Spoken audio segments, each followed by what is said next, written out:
A very good morning to all of you. आज हम करेंगे अध्याय 13 गति और समय। विज्ञान की विज्ञान की कार्यपुस्तिका है 7th क्लास की। अध्याय 13 है गति और समय। ये आपके ये सेट का चैप्टर है जो सेट में भी आएगा नवंबर के में। देख लीजिए। अपने अनुभव के आधार पर 5 तीव्र और 5 मंद गति करने वाली वस्तुओं की सूची बनाइए। तीव्र जो बहुत तेज चलती हैं, मंद जो स्लो स्लो चलती हैं। अब तीव्र चलने वाली वस्तुएं कौन सी होती हैं? सबसे तेज चलता है हवाई जहाज, रेलगाड़ी, कार, बस, ट्रक। ठीक है। और मंद गति करने वाली साइकिल जो धीमे धीमे चलती है, बैलगाड़ी, रिक्शा, बैटरी रिक्शा, और पैदल तो आप उससे भी धीमे चलते हैं। ठीक है। अब यह तुम किस आधार पे तय करोगे कि कौन सी वस्तु तेज गति कर रही है और कौन सी वस्तु मंद गति कर रही है? यह उसकी चाल से निर्धारित किया जाता है कि कौन सी वस्तु तीव्र गति कर रही है। यदि चाल ज़्यादा है तो वस्तु तीव्र गति कर रही है, यदि चाल कम है तो वस्तु जो है वो मंद गति कर रही है। चाल क्या होता है? तय की गई दूरी बटे लिया गया समय। तय की गई दूरी बटे लिया गया समय कि उसे कितना समय। अगर हम पैदल जाएंगे स्कूल से घर तो हमें ज़्यादा समय लगेगा, अगर हम साइकिल से जाएंगे तो कम समय लगेगा। तो किसकी चाल ज़्यादा है? साइकिल वाले की चाल ज़्यादा है, जो पैदल चल रहा है उसकी चाल कम है। अपने किसी एक यात्रा के विषय में निम्नलिखित प्रश्नों के उत्तर दीजिए। देखिए, यात्रा करने का साधन आप कहाँ से कहाँ पर गए और कौन से तरीके से गए? हम बस से गए। कहाँ से कहाँ तक गए? अंबाला से हम नारायणगढ़ तक गए। यात्रा पूरी करने में कितना समय लगा हमें? 1.25 घंटा, 1.15। ठीक है। 1.25 घंटा मतलब 60 और 15 75 मिनट लगे लगभग। ठीक है। और कितने समय में लगा? कितने की 1 घंटे में तय की गई औसत दूरी 60 किलोमीटर। ठीक है। यात्रा करने की आपको चाल निकालनी है कि हमें 60 किलोमीटर की दूरी जो है हमने वो 1.5 घंटे में तय की। ठीक है। तो 1 घंटे में उसने पूछा है कितनी दूरी तय की? 48 किलोमीटर। तो अब हमें चाल निकालनी है। 60 किलोमीटर की दूरी हमने 75 उसमें तय की, तो हमने 60 मिनट में कितनी दूरी तय की? 48 किलोमीटर प्रति घंटा। कि 1 घंटे में हम कितना चले? 48 किलोमीटर चले। 1 घंटे में तय की गई औसत दूरी यहाँ पर आ जाएगी आपकी 48 किलोमीटर। 1 घंटे में पूछा है उसने कि कितनी चले आप? हम 1 घंटे में 48 चले, लेकिन कुल दूरी कितनी थी? कुल दूरी थी 60 किलोमीटर। ठीक है। इससे हमने इस क्वेश्चन को सोल्व किया। अब हम आगे चलते हैं। नीचे समय मापने के कुछ साधन दिखाए गए हैं। तुम समय मापने के लिए इनमें से किस साधन का प्रयोग करते हैं? हम सबसे ज़्यादा समय मापने के लिए घड़ी का प्रयोग करते हैं। किस चीज़ का प्रयोग करते हैं? घड़ी का। देखिए कौन कौन सी घड़ियाँ दिखाई गई हैं। दीवार घड़ी जो हमारे घरों में इस्तेमाल होती है, दीवार पर लगी होती है। मेज घड़ी जो हम मेज पर रखते हैं। डिजिटल घड़ी, ये बहुत से बच्चे अपने हैंड पर हैंड वॉच पहनते हैं, वो डिजिटल होती है। उसके बाद ये होती है रेत घड़ी, किसमें रेत भर दिया जाता है। एक फिक्स टाइम में जो रेत है एक ब्लॉक से दूसरे ब्लॉक में जाता है, ये रेत घड़ी है। ये है जल घड़ी। इन सभी साधनों में क्या समानता आपको लगती है? ये सभी साधन जो हैं वो समय मापने के लिए प्रयोग किए जाते हैं। दीवार घड़ी में ऐसी कौन कौन सी क्रियाएं हैं जो बार बार दिखती हैं और ये कितने समय बाद दोहराई जाती हैं? किसी भी घड़ी को देखकर बताइए। देखिए, घड़ी में 3 तरह की सुइयां होती हैं। 1 सेकंड वाली सुई है जो 1 मिनट में अपना चक्कर पूरा कर लेती है। 1 मिनट वाली सुई है जो 1 घंटे में अपना चक्कर पूरा करती है। और 1 घंटे वाली सुई है जो 12 घंटे बाद अपना चक्कर पूरा करती है। 1 घंटे वाली जो छोटी सी सुई होती है वो घंटे वाली, मिनट वाली उससे बड़ी, और सेकंड वाली सबसे बड़ी होती है। सेकंड वाली जो है 1 मिनट में अपना चक्कर पूरा करती है, मिनट वाली 1 घंटे में, और घंटे वाली जो है 12 घंटे में अपना चक्कर पूरा करती है। मतलब पूरे दिन में वो 2 चक्कर लगाती है। इसके बाद हम अगला क्वेश्चन करेंगे। खुले मुंह का एक टीन का डिब्बा लो, उसके पैंदे में कील से एक बारीक छेद कर लो। एक बाल्टी में साफ पानी भरो और उस डिब्बे को उसमें तरा दो। छेद से डिब्बे के अंदर पानी भरने लगेगा। अगर डिब्बे में नहीं भर रहा है तो आपको छेद बड़ा कर देना है। अब डिब्बे के अंदर से सारा पानी निकाल कर उसे फिर से बाल्टी के ऊपर तैराओ और डिब्बे को डूबने का समय पता करो कि डिब्बा कितने समय में डूबा। मैंने ये करके देखा तो 6 मिनट में डूबा। आप अपना देख लीजिए कि आपका कितने समय में डूबता है। क्योंकि ये छेद के ऊपर डिपेंड करेगा। अगर आपने बड़ा छेद किया है तो जल्दी डूब जाएगा, अगर आपने छोटा छेद किया है तो देर में डूबेगा। इस क्रिया को कम से कम 5 बार दोहराओ और देखोगी हर बार पानी निकाल देना है। क्या समय समान लगता है? हाँ, लगभग समान लगता है। कितना? 6 मिनट। क्या इस औसत समय के बराबर समय की अवधि नापने के लिए इस डिब्बे का प्रयोग हम कर सकते हैं? हाँ, अगर हमें पता चल गया है कि ये डिब्बा जो है 6 मिनट में डूबता है, तो अगर हमें कहीं पर 6 मिनट कैलकुलेट करने हैं किसी काम के लिए, हम दौड़ रहे हैं कि 6 मिनट इस रेस के 6 मिनट तय हैं कि कौन ज़्यादा दूरी तय करेगा, तो हम उस डिब्बे का प्रयोग कर सकते हैं। अब आगे चलते हैं। 4 दोलक दिए गए हैं, एक क ख ग और घ। ग जो है वो सबसे छोटा है, उसकी लंबाई सबसे कम है, और घ जो है सबसे बड़ा है। तो किसका दोलन काल सबसे अधिक होगा? कौन सबसे ज़्यादा समय लगाएगा दोलन करने में? वो होगा घ। घ का दोलन काल जो है वो सबसे ज़्यादा। एक दीवार घड़ी धीमी चल रही है, बताओ घड़ी सुधारने वाला उसके दोलन की लंबाई घटाएगा या बढ़ाएगा? देखिए, वो उसकी लंबाई को घटाएगा, क्योंकि ये क्वेश्चन आगे आपका बहुत अच्छी तरह से क्लियर होगा दोलन वाले नेक्स्ट क्वेश्चन में। 2-3 क्वेश्चनों के बाद ये क्वेश्चन आपका बहुत अच्छे से क्लियर करूंगी मैं कि वो क्यों घटाएगा और क्यों बढ़ाएगा। ठीक है, कि अगर दीवार घड़ी धीमी चलती है तो जैसे ही हम उसके लोलक की लंबाई कम कर देंगे तो वो जल्दी से अपने दोलन पूरे करेगी और उसकी स्पीड जो है वो बढ़ जाएगी। फिर भी मैं इसे प्रैक्टिकल के द्वारा नेक्स्ट 2-3 क्वेश्चंस में क्लियर कर दूंगी। एक टोली को समय और दोलन का प्रयोग करना है, उसमें एक दोलन किसे माना जाए, इस पर लेकर विवाद हुआ। देखिए, टोली के अलग अलग छात्रों के मत निम्नलिखित थे। चित्र को देखकर आपको तय करना है कि दोलन कौन सा माना जाएगा। देखिए, ये लोलक है, ठीक है, एक धागा, उसके ऊपर जो है वजन बंधा हुआ है, उसे हम लोलक कहते हैं। ठीक है, और दोलन की जहाँ से उसने दोलन करना शुरू किया वहीं से उसे वापस आकर वहीं पर आकर रुकना है, वो उसका एक दोलन माना जाएगा। कि ग पोजीशन से अगर वो शुरू हुआ है, ग से ख तक जाना है, फिर ख से दोबारा क तक और क से ग तक, तो उसे एक दोलन माना जाएगा। ठीक है, अब आप मेरे को लगता है समझ चुके होंगे कि हमें यहाँ से स्टार्ट करना है और इसी पोजीशन पर यहीं पर वापस आना है। यहाँ से स्टार्ट करना है ऐसे एक दोलन और यहाँ पे ही दोबारा वापस आना है, तभी वो एक दोलन माना जाएगा। अब टोली के अलग अलग छात्रों के मत निम्नलिखित थे। चित्र को देखकर आपको बताना है कि किसे एक दोलन माना जाएगा। जब हम क से लेकर ख तक जाएंगे, क्या एक दोलन है? नो। वापिस क पे भी तो आना पड़ेगा। क से ख तक जाने और वापस क तक में आने में क्या उसे एक दोलन माना जाएगा? नहीं, क्योंकि हमने यहाँ से थोड़ी ना छोड़ा है, हमने यहाँ से छोड़ा है, ग से जोड़ा है। तो ग से हम ख तक जाएंगे, ख से क तक वापस आएंगे और क से ग तक जाने में क्या इसे एक दोलन माना जाएगा? हाँ, ये सही है।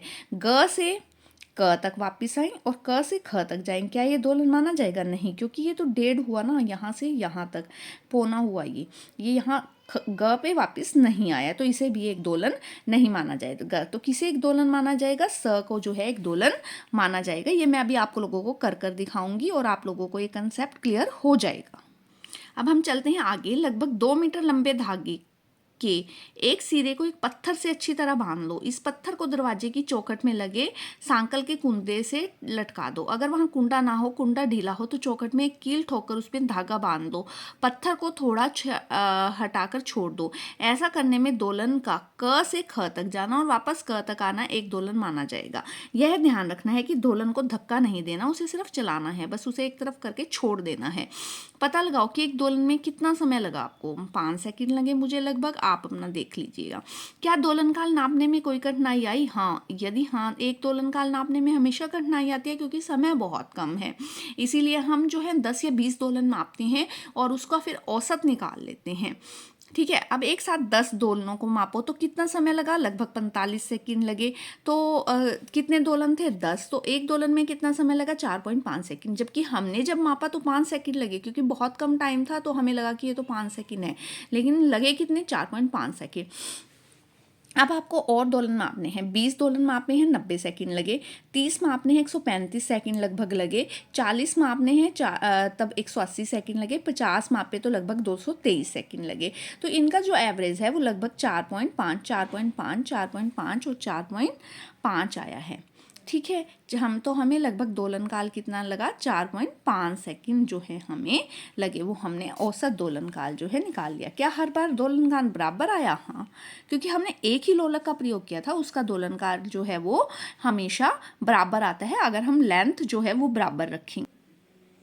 देखिए, ये मैंने एक लोलक बनाया है। देखिए, धागे के साथ आप कोई भी वेट वाली चीज़ बांध लीजिए तो वो एक लोलक की तरह कार्य करता है। अब देखिए, एक दोलन को कैसे कैलकुलेट करते हैं। ये बीच में है, इस टाइम ये बीच में है, इसे हम यहाँ से हिलाना शुरू करेंगे, दोबारा यहाँ तक आने पर जहाँ पर वो था, तो इसको हमने काउंट करना है। इसे हम दोलन काल कहेंगे कि बीच से जहाँ से वो था उसी पोजीशन तक वापस आने में उसे जितना समय लगा वो उसका दोलन काल कहलाता है। अब इसने कई क्वेश्चनों में तो पूछा है कि धागे की लंबाई समान रखी है तो 10 दोलन करने में कितना समय लगा, 20 दोलन करने में कितना समय लगा, 30 दोलन करने में कितना समय लगा, वो आपको गिनकर कैलकुलेट कर लेने हैं कि एक दोलन करने में 10 दोलन करने में कितना समय लगा, 20 दोलन करने में, 30 दोलन करने में कितना समय लगा, वो आप लोग कैलकुलेट करेंगे काउंट कर कर।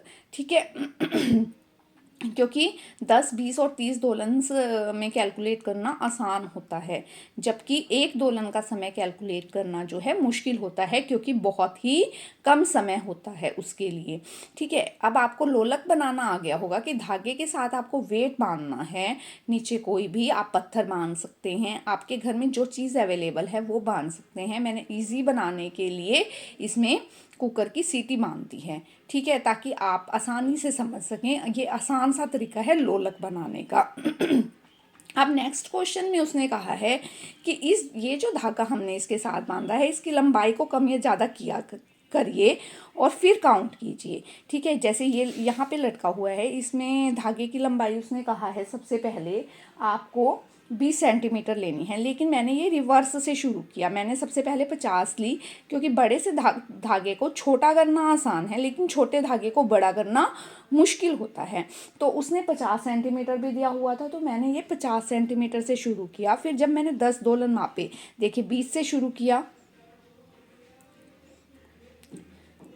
4, 5, 6, 7, 8, 9, 10।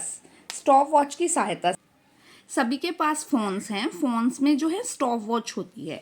आप स्टॉप वॉच की सहायता से इस प्रकार इसको माप सकते हैं कि आपने जिस पोजीशन से शुरू करना है उसी पोजीशन पर आपको आकर एक दोलन मानना है। ठीक है, अब जिस बिंदु से दोलन को लटकाया गया है, इस बिंदु और पत्थर की दूरी को गोलक की लंबाई मानो और दोलन की लंबाई 20 सेंटीमीटर रखो और फिर मापो।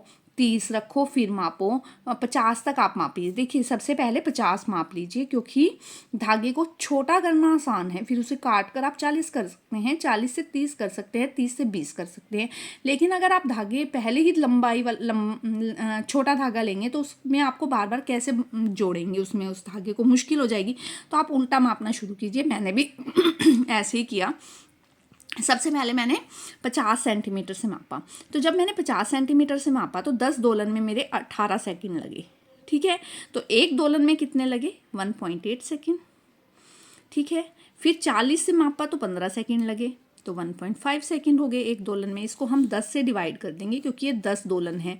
ठीक है, तो इसको हम 10 से डिवाइड करके दोलन काल निकालते रहेंगे। 12 आया तो 1.2 सेकंड लगे, 9 सेकंड लगे, फिर 20 में जब लंबाई कम करती गई तो 0.9 सेकंड आया। ठीक है, अब आपको मापना भी आ गया और कैसे दोलन काल निकालना है ये भी आ गया।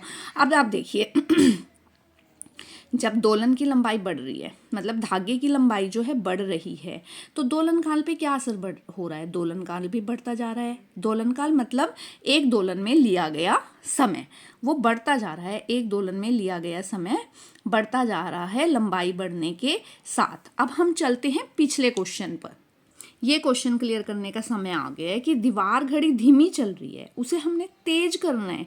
तेज करना है तो दोलन काल को कम करना पड़ेगा।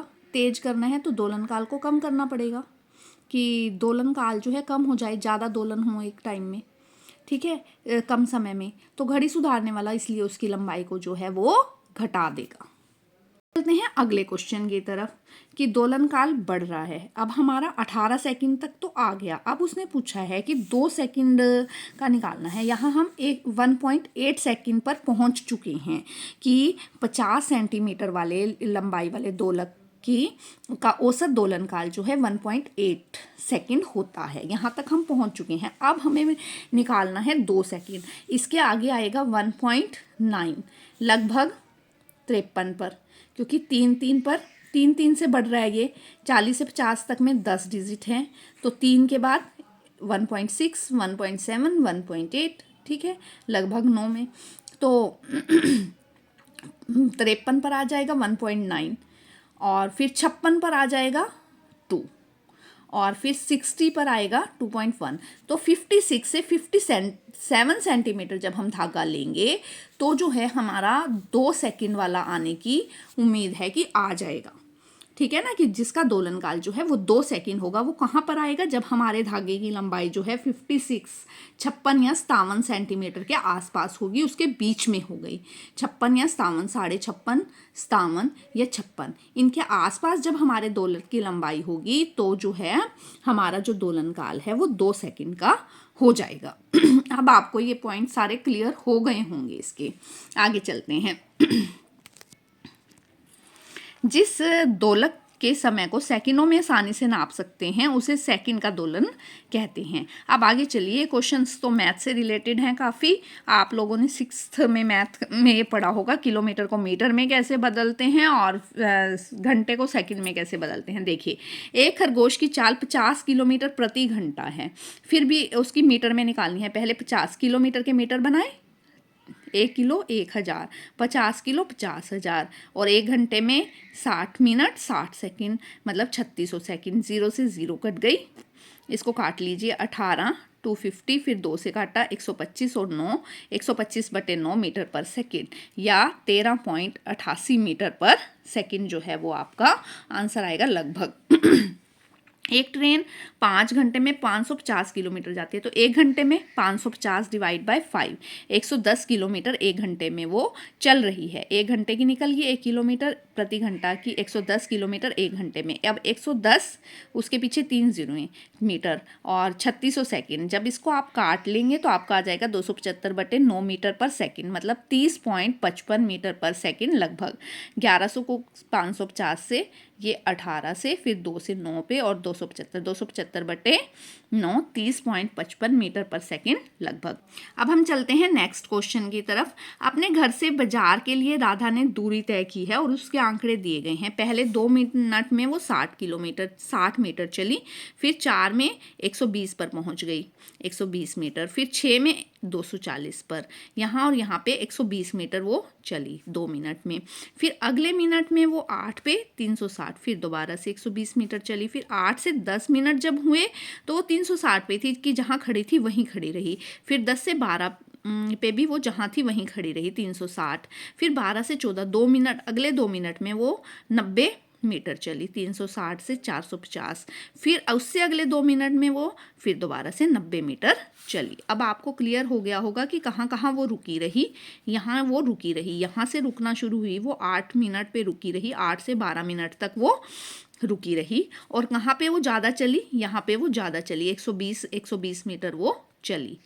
चौथे से छठे मिनट में वो 120 मीटर चली, और छठे से 8वें मिनट में भी वो 120 मीटर चली। इस तालिका को देखकर आपको राधा की औसत चाल ज्ञात करनी है। औसत चाल कितने मिनट चली? वो 16 मिनट चली। और कितने मीटर चली? 540 मीटर वो टोटल चली। 540 मीटर बटे 16 मिनट। जब आप इसको काट देंगे तो आपको आ जाएगा 270, 8, फिर इसको काटेंगे 135/4, 33.75 मीटर प्रति मिनट की। 1 मिनट में वो कितना चली? 33.75 मीटर वो चली ही चली। यहाँ पे ये रुकी नहीं, यहाँ पे भी वो चली, उसके हिसाब से वो 33.75 मीटर प्रति मिनट चली। क्या राधा लगभग एक ही चाल से चली? नहीं, कहीं पे वो कम चली, कहीं पे वो ज़्यादा चली, कहीं पे वो रुकी रही।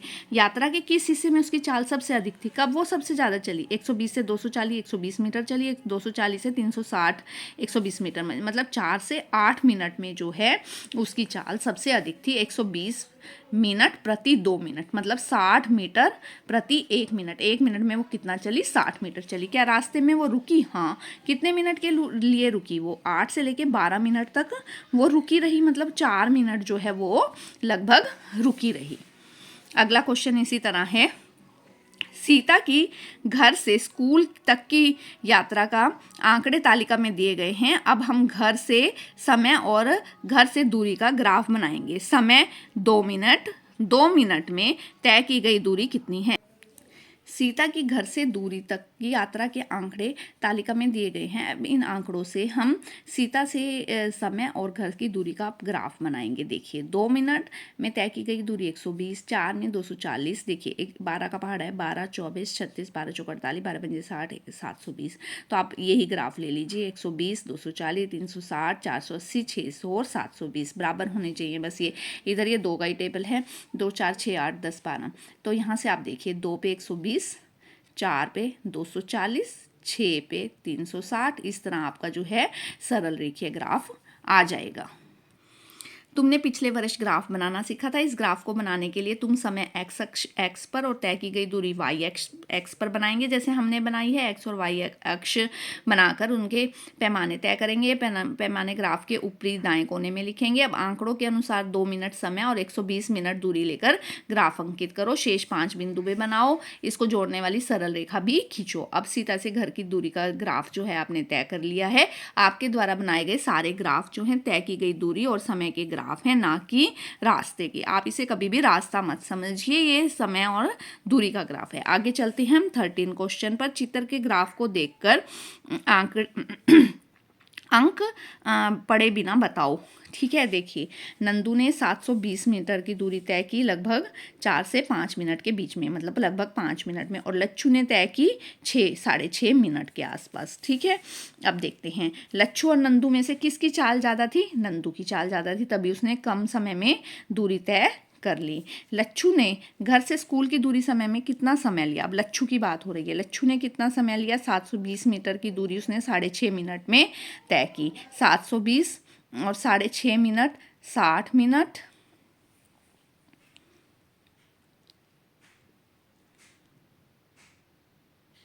हमने इसके सेकंड बनाए हैं 60, 360 प्लस इसके आपने सेकंड बनाने हैं। देखिए 360 और 30, 390 सेकंड। 390 सेकंड आपके बने हैं। 390 जब आप उसको काट देंगे 24/13, 1.84 मीटर पर सेकंड। अब नंदू की चाल कितनी थी? उसने कितनी दूरी तय की? नंदू ने भी 720 और लगभग 4.5 मिनट में। इसी तरह आप इसके सेकंड बना लीजिए। 6 चौका 24, 240 और 30, 270 सेकंड इसके आएंगे। और इस प्रकार इसको आप सोल्व कर लीजिए। 8/3, 2.66 मीटर पर सेकंड की इतने मिनट में इतने मीटर चला वो 1 सेकंड में। ये इतने मीटर चला 1 सेकंड में। ये कम मीटर चला, ये ज़्यादा मीटर चला। तो किसकी चाल ज़्यादा थी? नंदू की चाल जो है वो ज़्यादा। अब हम चलते हैं नेक्स्ट क्वेश्चन की तरफ। मोहन और सोहन अपने स्कूल से रम्मू हलवाई की दुकान पर जाना चाहते हैं। ये रम्मू हलवाई की दुकान है। जैसे ही वे स्कूल से चले उसी समय गुरुजी ने सोहन को रोक लिया। किसको रोक लिया? सोहन को। मोहन अकेला ही चलता रहा। ये मोहन चल रहा है यूनिफॉर्म चाल से। थोड़ी देर बाद सोहन दौड़कर मोहन से मिल गया। ये सोहन दौड़ा और यहाँ पर आकर मोहन से मिल गया। कुछ समय बाद दोनों साथ चलने के बाद दोनों रम्मू हलवाई की दुकान पर बैठ गए और वहाँ पर मिठाई खाने लगे हैं। पूरी क्रिया ग्राफ से दिखाई गई है। आपको अलग अलग संकेत से समझना है। ठीक है, अब आगे चलते हैं। चलते समय मोहन की चाल प्रति मिनट कितनी थी? अब मोहन की बात हो रही है। मोहन चल रहा है 1000 मीटर, लगभग 1000 मीटर तक चला वो। ये 1000 मीटर और कितनी देर में चला? ये है 1000 मीटर और कितने मिनट चला? 20 मिनट। तो उसकी कितनी थी? 1000 मीटर चला 20 मिनट में। 1000 और 20 को आप काट लीजिए तो 50 मीटर जो है वो 1 मिनट में चला। कितना चला? 50 मीटर चला। अब सोहन को गुरु कितनी देर के लिए रोका? 10 मिनट के लिए। मोहन से मिलने से पहले सोहन कितनी देर के लिए दौड़ा? उतनी ही देर के लिए दौड़ा। 10 मिनट ही दौड़ा, क्योंकि 10 मिनट के लिए रोका टीचर ने, तो वो 10 मिनट दौड़ा। तो दौड़ते समय उसकी चाल कितनी थी, वो कहाँ जाके मिला, 1000 मीटर पे। और कितनी देर में चल लिया वो सोहन, 10 मिनट में 1000/10, 100 मीटर प्रति मिनट वो चला। वो 50 मीटर चला, क्योंकि वो तो धीरे धीरे चल रहा था, वो वेट कर रहा था कि वो आ जाएगा, वो दौड़ कर चला, तो इसीलिए वो 100 मीटर प्रति मिनट चला। सोहन मोहन को कितनी दूरी पर मिला, 1000 मीटर की दूरी पर मिला, ये हमने यहाँ से देख लिया ग्राफ से। ठीक है, दोनों कितनी दूर फिर उसके बाद एक साथ चले, 2000 मीटर की दूरी उन्होंने जो है साथ में तय की है। देखिए 3000 मीटर तक, ठीक है, उसकी दूरी जो है उन्होंने साथ में तय की। यहाँ जाना था ना उन्हें, 3000 मीटर तक जाना था उन्होंने, 3000 मीटर तक जाना था, तो उन्होंने बाकी की दूरी जो है वो साथ में तय की। ठीक है, 2000 मीटर की दूरी उन्होंने साथ में तय की, 1000 मीटर की अलग अलग तय की। तो दोनों कितने समय तक साथ चले। अब देखिए यहाँ पे नीचे आ जाइए कि ये 55 मिनट पर है, ये 55 मिनट तक वो, ये देखिए लाइन लगाई हुई है 55 मिनट। 55 में से 20 मिनट वो अलग अलग चले, 20 मिनट वो अलग अलग चले, तो बाकी वो साथ चले। तो 55 में से 20 अलग कर दिए, 35 मिनट तक वो साथ चले। अगर आपको यह वीडियो पसंद आई तो आप इस चैनल को ज़रूर सब्सक्राइब कीजिए, बेल आइकन दबा दीजिए, ताकि आगे आने वाली वीडियो की नोटिफिकेशन आ सके। Thanks for watching, thanks for liking, thanks for sharing also.